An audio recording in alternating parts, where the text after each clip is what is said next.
po ng dakilang Panginoon Jesucristo, isang mapagpalang hapon po sa bawat isa sa atin. Andito po tayo sa ikalawang bahagi sa makatuwid bagay yung pag-aaral ng tinatawag na salita ng Diyos. Meron po tayo ditong aralin. Ang una ayon sa pangalawang sulat ng Apostol Pablo sa mga taga-Corinto sa Kapitulo 9, versikulo 1 hanggang sa 15. Imayin po natin para makuha natin yung pinaka-sustansya.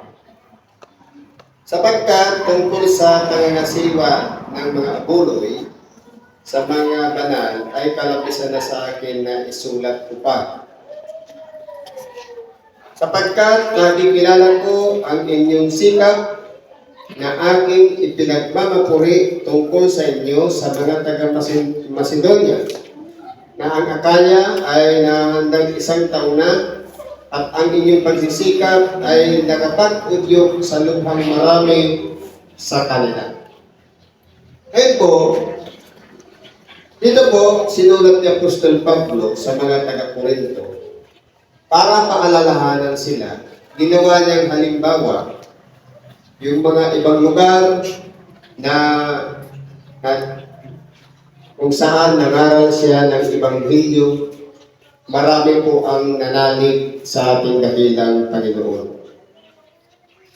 At ganun din, yung bunga noon, para lang lumaganap o mas lalo pang lumago ang pangangaral ng Ebanghelyo, kung baga naging supportive po yung mga nakikinig. Na yung bunga ng kanilang tinanggap na aral na parang naging kagaanan sa kanila, sila po ay nagsipaghandog ng mga abuloy. Ito naman, sabi ng Apostol Pablo, tungkol sa abuloy, hindi na kailangan isulat pa.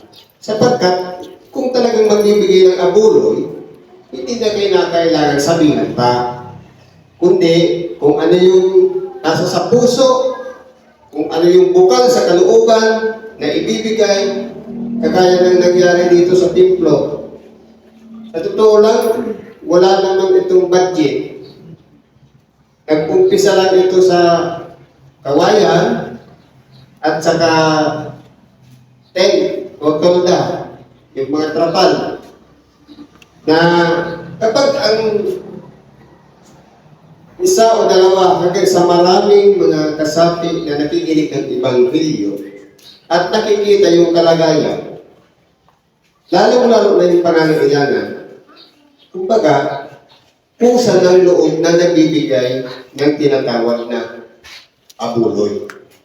Kaya walang budget, walang puhunan, walang mapagkukunan, pero sa awa ng Diyos, pinakilos yung mga bulsa ng kapatiran hanggang sa una, magkaroon muna ng pundasyon sa pamamagitan ng ating dating Pangulo na hindi na malaya ng karamihan, meron na palang nakatambak na buhangin. Sumunod, may bakal na, may bato, hanggang sa naipatayo yung 4 na haligi sa 4 na sulok.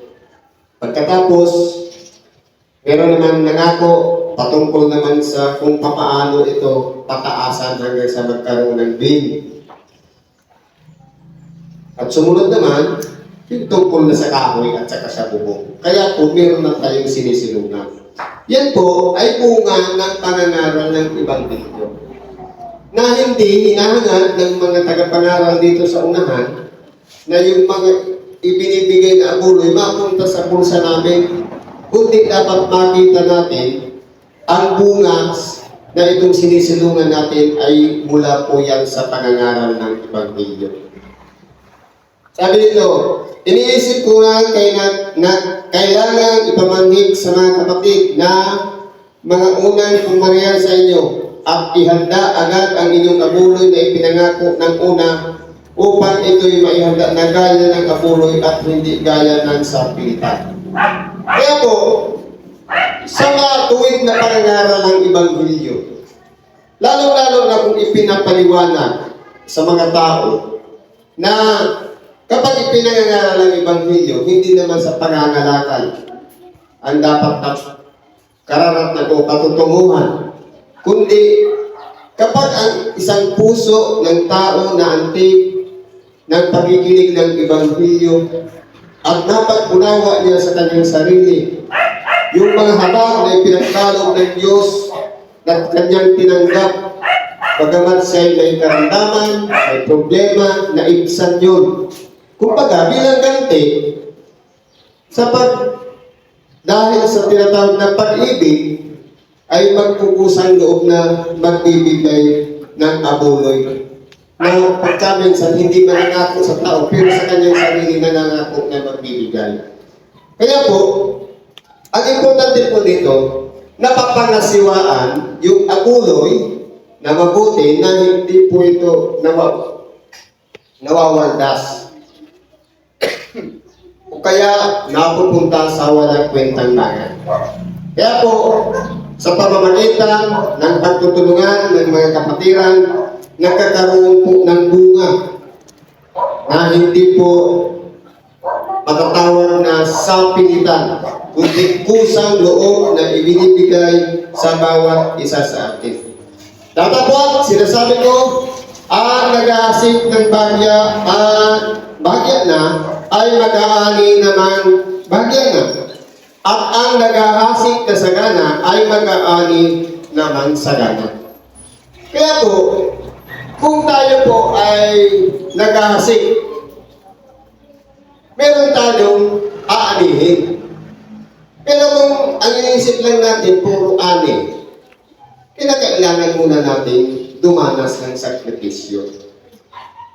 Katulad na nagtatanim ng palay, o kung ano mga pananim, kinakailangan muna magkaroon ka ng butil, ihasik, didiligan, at pagkatapos ng lalago hanggang sa magkaroon ng bunga. Kumbaga, may tiyaga sa pag-aantay. Hindi lang minamadali. Kaya po, kung tayo po ay naghahasik ng bahagya, halimbawa, hindi masyadong itinuro. Siyempre, ang aanihin natin, depende naman doon sa ating inihasik. Sabi nito, at ang naghasik ng sagana ay mag-aani ng sagana. Eh kung halimbawa, ang tataniman mo isang hektarya lang, ang aanihin mo hanggang isang hektarya lang. Pero kung mag-asik ka sa 2 hektarya, 2 hektarya rin ang pag-aanihan mo. Kaya po, kung baga, literal na sinasabi dito ni Apostol Pablo na hindi milagro na o kaya hindi isang kisap mata lang na pag naghasik ka sa 1 hektarya, yung 2 hektarya meron na agad tanim. Hindi po. Kaya, kung tayo po ay magbibigay ng kaloob o abuloy para sa templo, depende po sa ibinigay sa atin. Yun din naman ang aanihin natin. Sabi nga, mga impok kayo ng kayamanan sa langit. Yung mga mabubuting gawa na hindi na kinakailangan ipamalita pa sa iba ang ating mga ginagawa. Yun na po yung pag-iimpok ng kayamanan sa langit. Sa makatuwid bagay, nabuo ang templong ito na natiling lihim doon sa mga kaloob para mabuo ito. Ano ba sabi nito? Magbigay ang bawat isa ayon sa ipinasya ng kanyang puso. Huwag mabigat sa loob o dahil sa kailangan, sapagkat iniibig ng Diyos ang nagbibigay ng masaya. Dito po, sabi ng Apostol Pablo, magbigay ang bawat isa. Ibig sabihin, lahat tayo may responsibilidad para sa kaloob o abuloy. Bawat isa, ibig sabihin, isa-isa tayo na magbibigay ng abuloy. Meron ditong box, pwedeng kung ano lang yung sabi nito, ayon sa ipinasya ng kanyang puso. Halimbawa, ang ipinasya ng puso mo, piso lang. Ang mahalaga dyan, nagbibigay ka ng masaya. Kung nagbigay ka naman ng 1,000, ang importante dyan, nagbigay ka ng masaya na hindi sa pilitan. Dahil po, iniibig ng Diyos ang nagbibigay ng masaya. Kaya po, ang nangyayari kasi, pagka minsan sa mga kapatiran o sa ibang kapatiran, nabubuo ang kapatiran parang naging negosyo. Nangangaral ang tagapagpahayag ng salita ng Diyos, meron silang sahod, meron silang tinatanggap na upa. Ngayon, ano pa ang tatanggapin na ganti mula sa langit o mula sa Diyos kung merong sweldo bilang evangelist, bilang preacher? Kaya po, kung tutusin, aaralin natin ang Ebanghelyo, dapat po, tayo po ang pinagmumulan para lumago ang isang grupo o ang isang iglesia. Hindi po dapat gagamitin yung yung sitas o Ebanghelyo para lamang sakupin yung mga miyembro o mga tao para lang magkamal ng salapi. Hindi po ipinahihintulot po yun ng Diyos. Sapagkat hindi po dapat kinakalakal ang Ebanghelyo. Pagka minsan nga, ang ibang nagpapahayag ng salita ng Diyos, nananakot pa sa mga nakikinig ng Ebanghelyo. Sabi pa nga, ito ang palagi lang binabasa, ayon sa Malakias, para maunawaan natin kung paano dinagamit ang sitas nito ng mga mapanglamang na mga nangunguna sa mga simbahan. Sabi dito,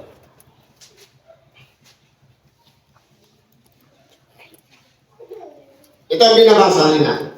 Nananakawan baga ng tao ang Diyos? O, Malakias 3:8. Patuloy.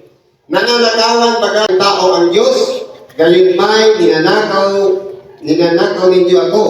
Ngunit inyong sinasabi sa ano ka namin ninakawan, sa mga ika-10 bahagi at sa mga handog. Kayo'y nangasumpa ng sumpa sapagkat inyo akong ninakawan sa makatuwid bagay nitong buong bansa. Dalhin ninyo ang inyong ika-10 bahagi sa kamali upang magkaroon ng pagkain ng aking bahay at subukin ninyo ko ngayon. Sa bagay na ito, sabi ng Panginoon ng mga hukbo, kundi ko bubuksan sa inyo ang mga dungawan sa langit at ihuhulog ko sa inyo ang isang pagpapala na walang sapat na silid na kalalagyan. Yan po, applicable po yan sa mga Israelita. Hindi naman tayo Israelita. Tayo, hintil ang tawag dati dahil hindi pa nagmula sa atin ang pangaral. Dumating lang sa atin. Kaya po, yan po exclusive lang sa mga Israelita. Ngayon, sa panahon natin ngayon, ang pinapatupad naman hindi ika-10 bahagi, kundi abuloy, kusang loob na pagbibigay. Halimbawa, may sumpa tayo, may pangako tayo, magbibigay ako sa pagbalik ko ng ganito, tapos hindi mo tinupad, doon ka magkakasala. Pero yan po, abuloy, ibig sabihin voluntary, hindi sa pilitan. Kasi ang ika-10 bahagi, computed. Halimbawa, meron kang 10 karabaw, ang isa doon, ibibigay mo 10%. Pero nangyari ngayon, computation ng mga pastor, kapag ikaw ay isang teacher, ang sahod mo ikaw ay halimbawa 20,000, 10 lang. Ibawas na yung GSIS, Pag-ibig, PhilHealth, ang matitira doon. Halimbawa, sa 20 ang natira, 17. Ang gagawin yan, 17, i-divide sa 10, 1/7 ang ibibigay mo ng 10%. Pero mali po yun. Paano ko paputunayan na mali? Yun na ba yung kakaltasin? Wala bang babayaran tubig? Wala bang babayaran kuryente? Pamasahe, loan, pagkain, gastos sa mga estudyante. Halimbawa, ang natira na lang ay 2,000. Doon ka magdi-divide ng 10. Ang ibibigay mo lang sa templo, 200. Pero ano ginagawa? Bakit ginagawa ng 7? Sapagkat yung 1.5 para sa bulsa ng pastor. Ganun po yun. Bakit natin totoo yun? Sabi sa Isaiah 56:11, para makarelate tayo, kung totoo yung sinasabi ko, nagsisinungaling ako. Isaiah 56:11, oo, ang mga aso ay matatakaw. Sila ay kailanman ay walang kabusugan. At ang mga ito ay mga pastor. Meron bang sinabing iba? Mga pastor na hindi nangakakaunawa, sila ay nagsilikong lahat sa kanilang sariling daan na mula sa lahat ng dako, bawat isa'y sa kaniyang pakinabang. Ibig sabihin po pala, ginagawang katasan ang mga membro para makakulimbat, kaya po pala sila yumayaman. Sa totoo lang, muntik na rin natin yung mapahamak. Sabi sa akin, iwanan mo na yung mundo yan. Sumama ka na sa akin. Meron ka ng sasakyan, may sweldo ka pa. Sabi ko, hindi ko kailangan yan. Mas kailangan ako ng mga taong gustong makinig ng Ebanghelyo ng libre. Walang bayad ang pangangaral. Dapat ganyan po ang ipinapatupad. Pero ang nangyari ngayon, naging mapanglaman na po ang mga pastor dahil sa sarili nilang pakinabang. Ang tawag niya ni Isaias, nagsilikong lahat. Ibig sabihin, hindi na sumunod sa direksyon na ipinasusunod ng Diyos, kundi gumawa sila ng sarili nilang mga daan. Ang mangyayari po niyan, yung mga lingkod o yung mga tupa, o mga kasapit sa isang simbahan, ang mangyayari po dyan, dahil naging tapat sila sa ginagawa nila, nagbibigay sila ng mga kaloob, ligtas sila. Ang kawawa, yung pastor. Yung mga tao na kanyang pinapangaralan, naligtas, pero ang pastor sa impyerno papupunta. Dahil po, sinasalaula ang Ebanghelyo. Ginagamitan pa ng mga sitas para lang yurakan ang pagkatao na pagkaminsan walang-wala na. Sisingilin pa kahit inutangan na nga lang. Halimbawa, nangutang ka ng 1,000, babawasan pa yan ng 1,000, bakit kasama pa siya sa magbabayad? Hindi. Dapat singilin mo rin siya para magbayad din. Sapagkat ang inutang mo lang doon, kung liliwanagin, 900 lang yung 100, inutang ng simbahan, dapat magbayad din ng simbahan din sa lahat. Kaya ganyan po yan.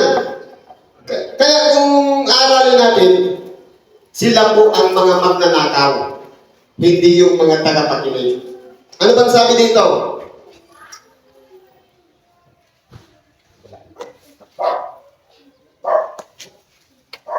Sabi pa dito, at maaaring gawin ng Diyos na ang lahat ng biyaya ay magsisagana sa inyo upang kayo na mayroong laging buong kaya sa lahat ay magsipanagana sa bawat mabubuting gawa. Kaya po, kung ang magiging bunga po ng pangangaral ng Ebanghelyo, na antig ang ating puso, nagpasya, na tayo'y magbibigay ng maluwag sa loob, hindi sa kailangan na parang pinipit o kailangan na makalikod tayo ng 1,000. Hindi pipilitin yung membro, kundi kung ano lang talaga ang maaabot mo, yun na yun. Ngayon, may ganti naman yung Diyos. Maaaring gawin ng Diyos na ang lahat ng biyaya ay magsipanagana sa inyo. Ibig sabihin, may reward pala tayo. Kapag pinapalago natin sa pamamagitan ng kahit kaunting kaloob para sa simbahan, kapag iyan ay nagamit, sabi nga niya, hindi, mapupunta lang naman yan sa pastor. Ang tanong, ginamit nga ba talaga ng pastor? Halimbawa dito, ibinigay niya nun dyan, tapos naka-account naman yan sa treasurer, tapos ididikit dyan sa dingding, makikita kung saan napunta, napakaganda nun. Pero kung halimbawa, ibinigay nga natin, pagkatapos ibinulsa naman, minsan, o kaya kinupitan pa, meron lang taong responsibilidad para magbukas niya. Tanging yung nandun sa lamesa, at wala po kaming ibinubulsa po dyan. Sapagkat nangangaral po kami, malinis ang aming konsensya na hindi kami tumatanggap ng galing dyan. Sapagkat yan po ay para sa Panginoon at hindi yan para sa sarili naming mga bulsa. Kaya, kumbaga, natatakot din kami na baka sakaling kayo ang naligtas, kami naman hindi masama sa kaligtasan. Kaya ang gusto namin, kami rin ay magbibigay ng kaloob para ilalagay dyan. Hindi kami para kumuha ng galing dyan. Sabi dito, gaya ng nasusulat, siyang nagsabo, siyang nagbigay sa mga dukha. Ang kanyang katwiran ay nananatili magpakailanman. At ang nagbibigay ng binhi sa naghahasik ng tinapay ay na pinagkapagkain ay magbibigay at magpaparami ng inyong binhi upang ihasik. Halimbawa, meron ka lang isang takal na binhi, inihasik mo dyan. Kapag iyan po ay pinagpala ng Diyos, yung magiging bunga nun. Halimbawa, sa isang butil, nagkauhay, nagbunga, humitik. Halimbawa, yung mula sa isang butil, nag-multiply yun hanggang 100 na butil, 10 na lang. Yung butil na anihin mo, muli mo na naman i-recycle yung darami yung butil na pagtataniman mo. Kaya po, yan po, pinagpapala po yan ng Diyos.